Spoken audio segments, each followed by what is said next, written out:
కానీ అక్కడ ఎవరూ లేరు. వెనక్కి తిరిగి చూస్తే ఇల్లంతా చీకటిగా ఉంది. కొంచెం కూడా వెలుతురు లేదు.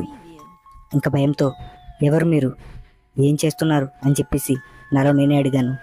కానీ నాకు ఎటువంటి సమాధానం రాలేదు. మళ్ళీ కిచెన్లో నుంచి ఒక్కసారిగా విజయ్ అంటూ ఎవరో నన్ను పిలిచినట్టు అనిపించింది. ఇంకా ఒక్కసారిగా నా గుండె చెల్లుమంది.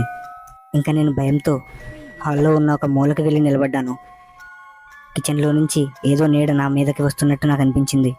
ఇంకా నాకు భయం వేసి గట్టిగా డోర్ కొడుతూ ఎవరైనా నన్ను కాపాడండి కాపాడండి అని చెప్పి గట్టిగా అరుస్తున్నాను. కానీ నా మాటలు ఎవరికీ వినిపించట్లేదు. ఇంతలో బెడ్రూమ్లోంచి గట్టిగా ఏడుపులు వినిపిస్తున్నాయి. ఆ ఏడుపులు చాలా విచిత్రంగా ఉన్నాయి. అంటే మనిషి ఏడ్చినట్టు కాకుండా ఏదో వింత వింత శబ్దాలు వస్తున్నాయి. నాకు ఇంకా భయమేసి ఒళ్ళంతా వణికి గట్టిగా అరిచి చెవులు మూసుకున్నాను. ఆ తర్వాత ఆ పక్కనే ఉన్న నీడ నా మీద కంటే రావడంతో